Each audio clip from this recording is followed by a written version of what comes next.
coffee in my mug, which was originally a NerdForge mug, but unfortunately I ignored the advice to put it in the dishwasher, or not to put it in the dishwasher. The rules were don't put it in the dishwasher because it could ruin it.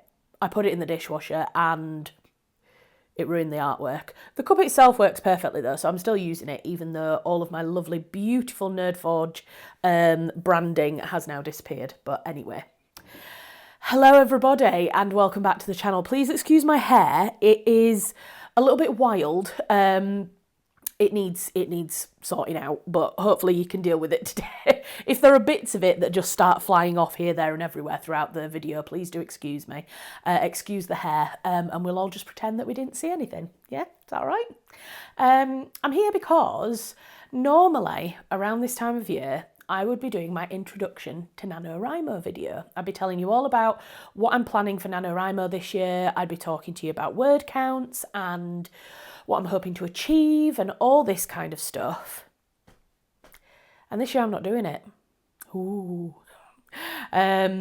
There's no real drama as to why I'm not doing it, but I thought what I'd do in this video is just have a little chat to you about why I've decided not to do NaNoWriMo this year and what I'm going to be doing instead, and we can have a little bit of chat about that. I also want to let you know about a writing course that I've been doing and how things are kind of getting on with my writing, just a little bit of a creative writing update and an explanation as to why I'm not going to be doing NaNoWriMo.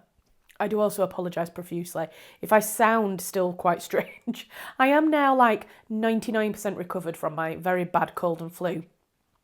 But I'm still quite congested and I still have a much lower voice than I would normally do. So yeah, if I still sound a little bit weird, that's why. But I'm all good. And thank you for the people who said that they hoped I felt better soon. So I'll split this into two parts. I'll talk about my writing first, and then I'll go on to talk about why I'm not going to be doing NaNoWriMo. So I can't remember when the last time was I actually updated you on how I'm doing with my writing, where I'm up to so far. But this year has been really kind of hit and miss for me in terms of being able to move forward with my fiction projects. By the way, if this is the very first video of mine that you're seeing, my name is Charlotte and I am a published writer. I am a published author of non-fiction books. So I've got two non-fiction books. They're both about women's history in country houses. My background is that I've got an English degree and I've got a master's in heritage studies, and that's why I ended up writing non-fiction books about women's history. But over the last kind of 12 to 18 months, I've been trying to transition from writing non-fiction into writing fiction. And at the moment, I am trying to complete my very first novel manuscript. I am also still working on my third non-fiction book, which is about widows and country houses. I've talked about this before, but that project has kind of hit a little bit of a roadblock at the moment because of researching issues. There's a lot more in-depth research that I need to do for that book versus the first two, and so it's taking a lot longer to complete. So I am still ongoing with book 3 of my non-fiction work, but certainly my focus and my attention and kind of my creative energy for this year has definitely been on trying to move forward with my novel. So my novel itself, you will see some post-it notes on the wall. Yes, I've blurred them out. I know you're probably going to be like, well, why have you even got them in the shot if you're just going to blur them? Because then literally next to my desk, this is my background, this is where I work, this is where I write, and having those post-it notes on my wall is really important at the moment for me to keep focused on the plot of my book. But I don't want to share everything with you. Because I ultimately hope that at some point I can finish this book and release it. Either the dream is to have it published via a publishing house and go down the route of traditional publishing. If the book doesn't do very well, if it's not picked up by an agent, if it's not picked up by a publisher or something, at some point in the future I may consider self-publishing. So I don't particularly want to release all of the plot points of the book at the moment. So this year has been a little bit of a struggle in terms of me being able to work creatively on my novel. I am a full-time marketing consultant. I work with a number of different organisations to market live events primarily, the live entertainment industry and things like festivals, so music festivals, book festivals, that type of thing. So that's my day job. I work on that Monday to Friday, more or less full-time hours, although because I run my own company, those hours flex around the needs of the business. So for example, late summer until mid-autumn is usually my quiet period, we're in that quiet period at the moment. And then from kind of November up until maybe again June, July next year, that's my busy period. So that's when I tend to be a lot busier with clients. So among the ebbs and flows of my freelance work, I fit in my creative work. And it hasn't always been like that. I was very lucky a few years ago to live in France for 18 months while my husband was seconded there. And that meant that I was able to write full time, more or less, because my marketing work was only just getting started. I didn't have as many clients. But now we're back in the UK, there's a cost of living crisis. And so I have to prioritise my paid work, which is my marketing work. So I fit my creative writing in and amongst, and that means that because of that, it's not necessarily top of my list of priorities. And I've discussed this before. I don't want to sound like a broken record, so I'm not necessarily going to go into it in a lot of depth. But suffice to say, it's been a challenge finding time and finding mental capacity to be able to get creative around the ebbs and flows and the stresses of running my own marketing business. So that's kind of where I've been up to, up until I would say kind of about the end of August, because then in September I started a creative writing course, and I have to say it has been exceptional so far. So it's run from, I think we start towards the end of September and we run until the end of the year. So I think it's either a 12 or a 15-week course. It's quite a long course. We meet for 2 hours every Monday evening online. There is a course that was running in person, but I couldn't afford that one, unfortunately. So I've done the online version instead. It just means also that I can fit it in around my work. I don't have to necessarily go somewhere, pay for accommodation fees and that kind of thing to do it in person. Although having said that, I would love to do an in-person course at some point in the future. But for now, the online course fit in with me financially and practically. So it's Monday evening, it's 2 hours, and it's organised through the Bronte Creative Writing Centre, and it's run by two published authors, Michael Stewart and Sarish Hussain. And those are the two authors that are running the course and delivering the sessions. They take it in turns and they deliver different things each week. So it's the Bronte Centre for Creative Writing, I think is the name of the company, or the organisation that are running these courses. I'll link them in the description box so you can go and check out the website. And yeah, it's a fantastic course so far. We've been looking at, the course itself is called How to Write a Novel and Get It Published.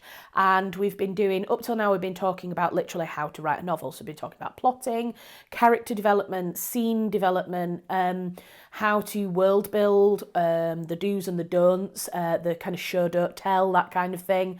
All of that kind of practical stuff. So we've been doing that up till now. And then as of this week, we're going to start looking at the practical side. So we're going to how to get an agent, how to put a pitch together, how to submit, all of that kind of stuff. And then the third part, I believe, is where we start to actually have reviews on some of our own work. So I'm hoping that I'll be able to have enough of my novel ready to be able to submit so that I can get some one-to-one feedback on my work. So when I started the course, I didn't know what to expect because I've never done a writing course before. And I was a little bit unsure at first, but the content has been so invaluable. And I think aside from the content of the course, 'cause I'm not going to go into the details about the course because it's not my course to discuss. But like I say, I'll link the website for the organisation, and if you're interested in one, you can always get in touch with them and ask them more details about what their courses entail.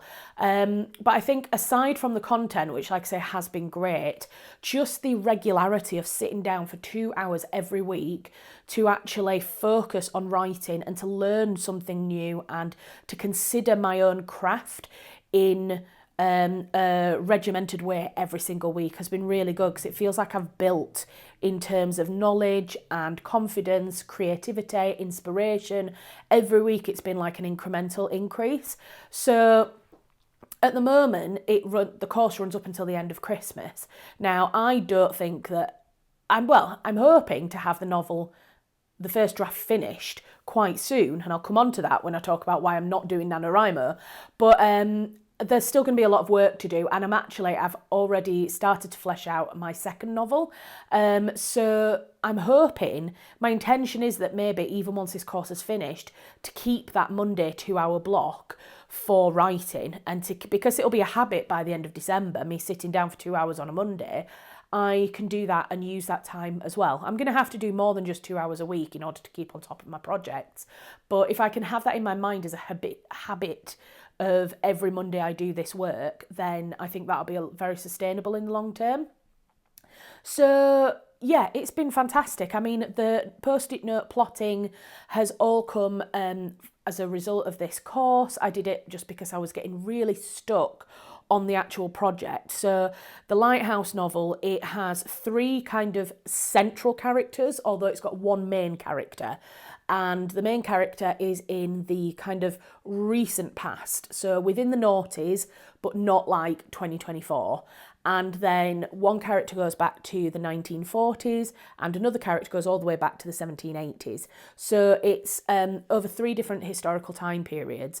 And because of that, I was getting very confused with a lot of the information that was going on and a lot of the plot points. So by doing the post-it notes, they're colour-coded per character. That's something that I am willing to tell you, so you can at least look at the colours and see that there is a blend of different characters' point of views throughout the book.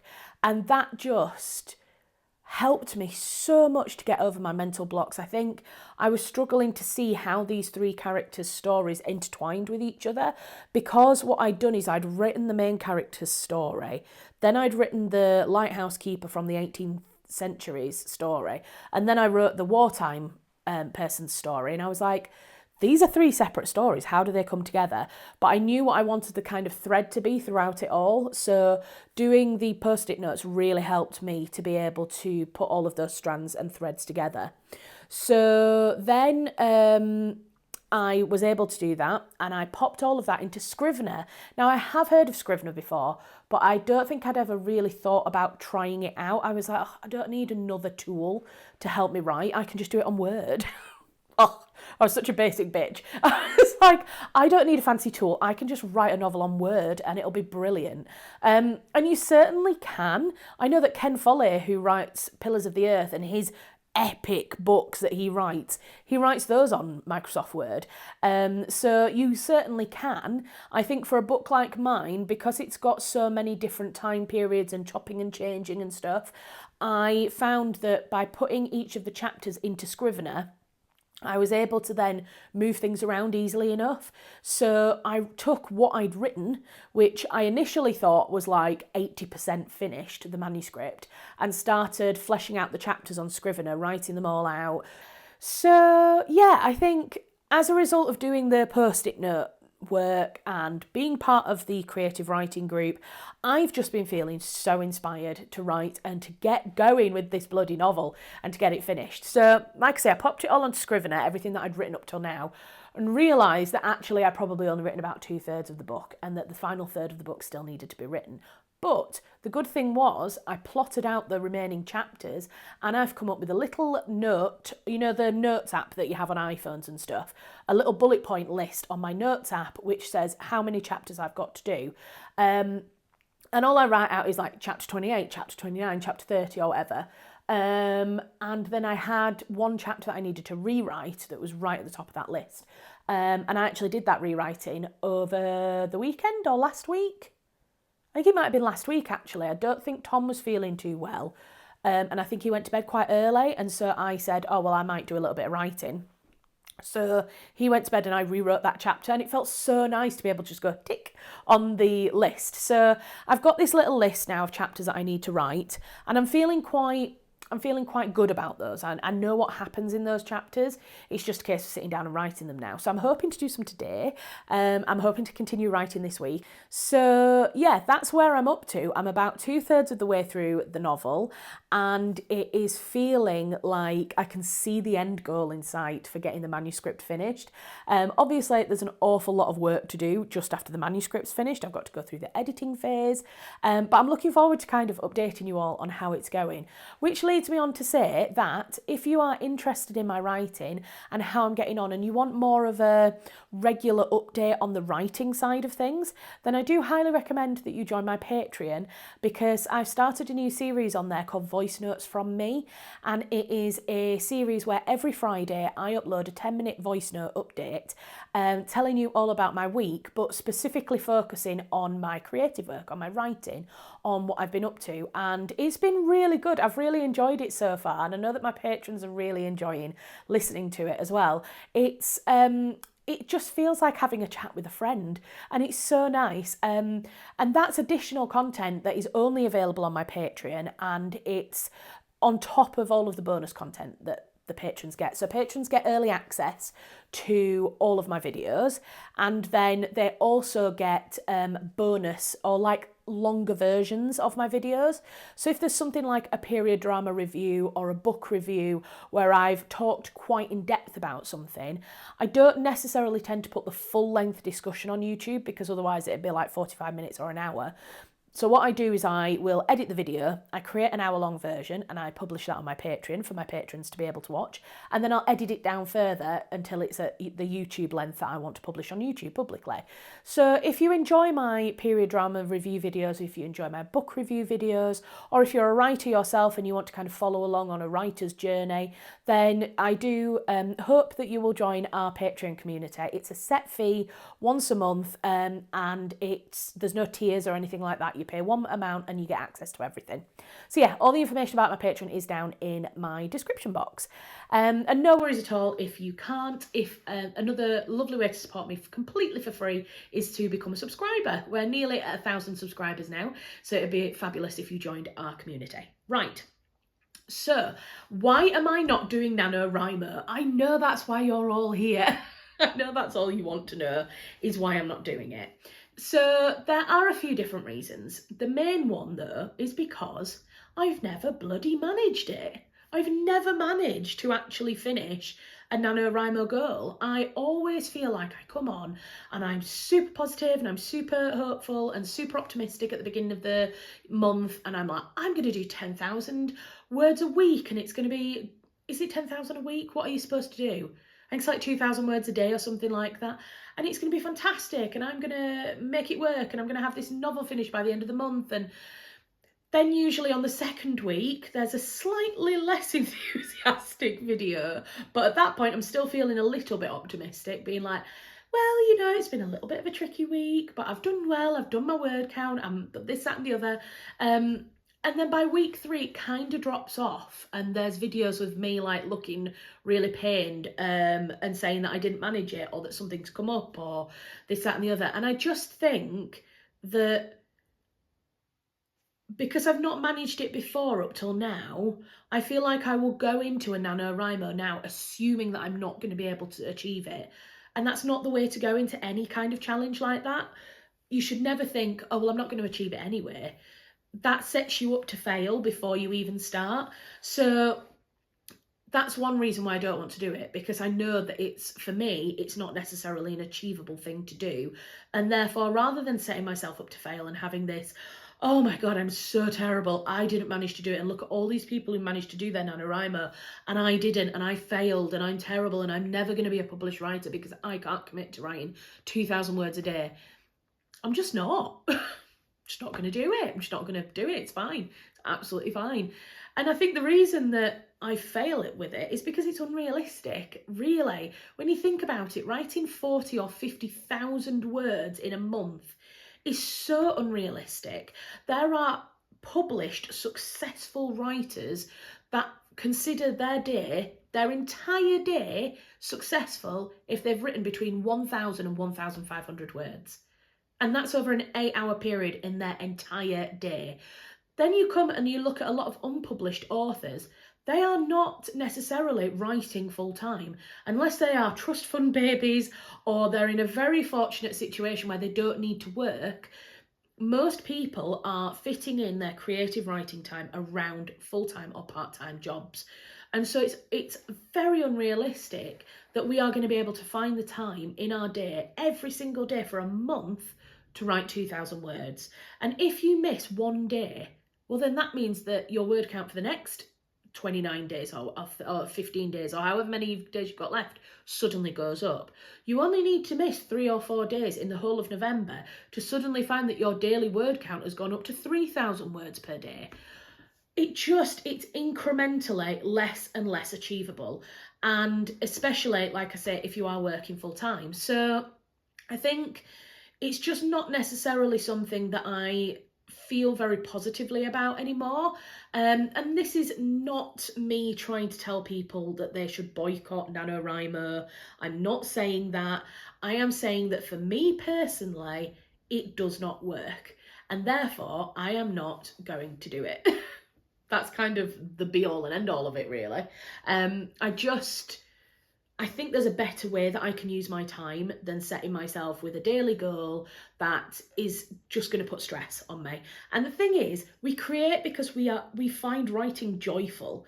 It shouldn't become a chore. It shouldn't become something that feels negative.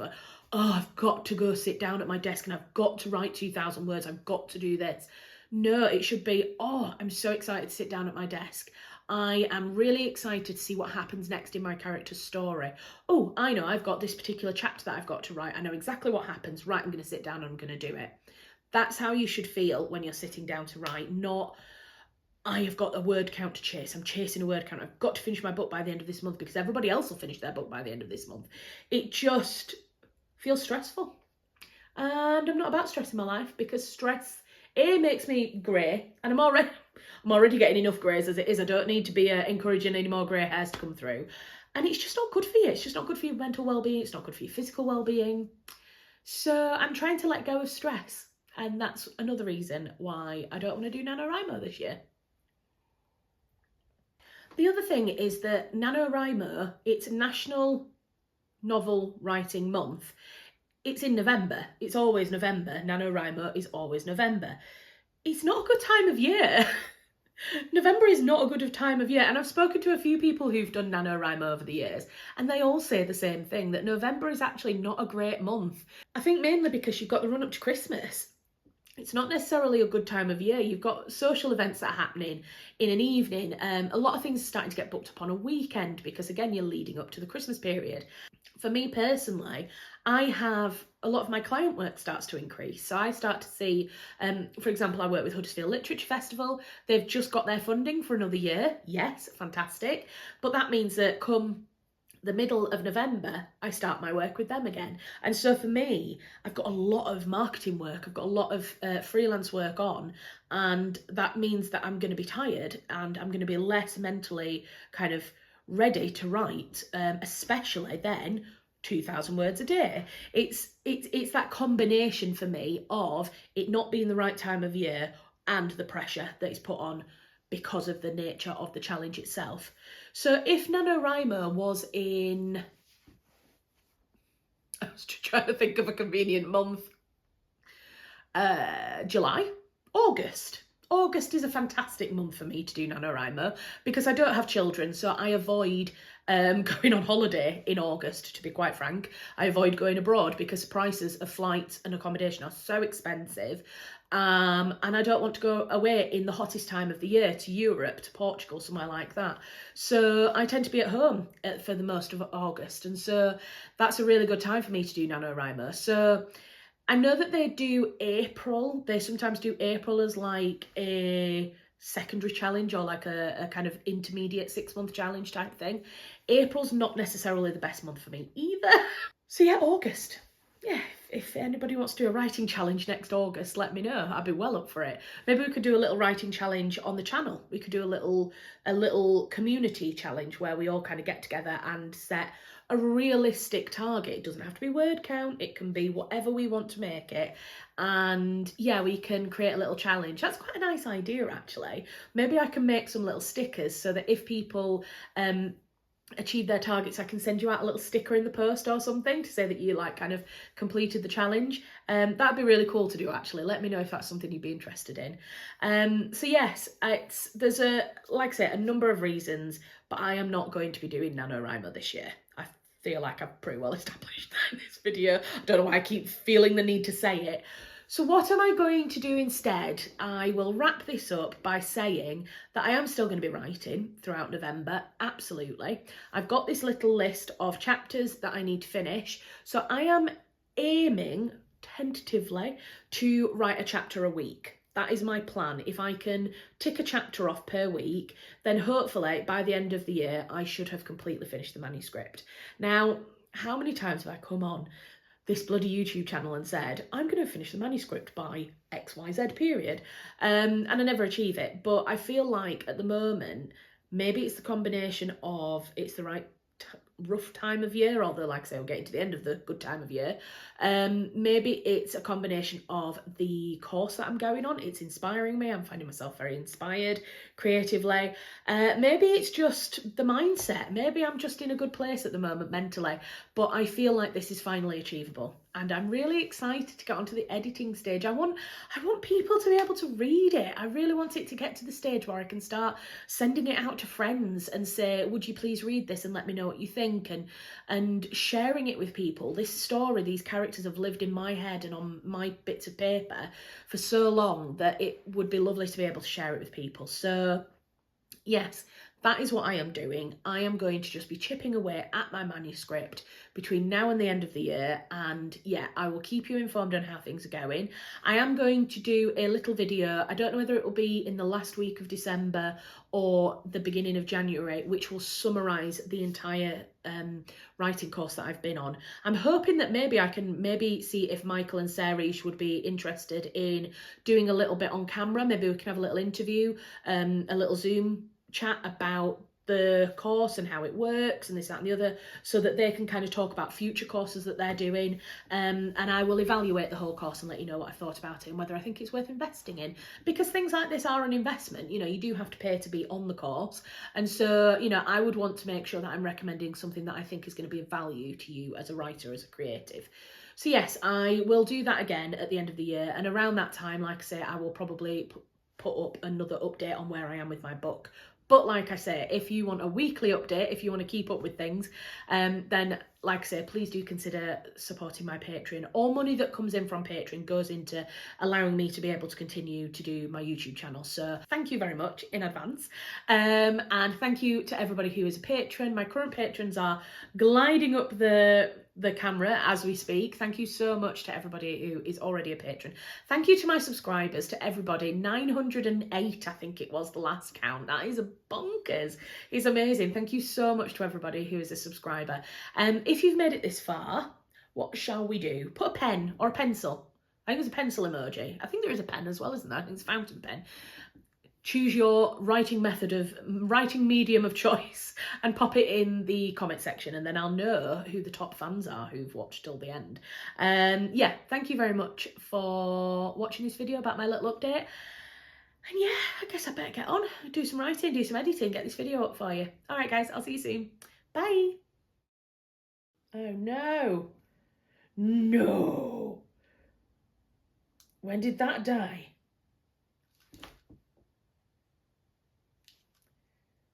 When did you die? Balls.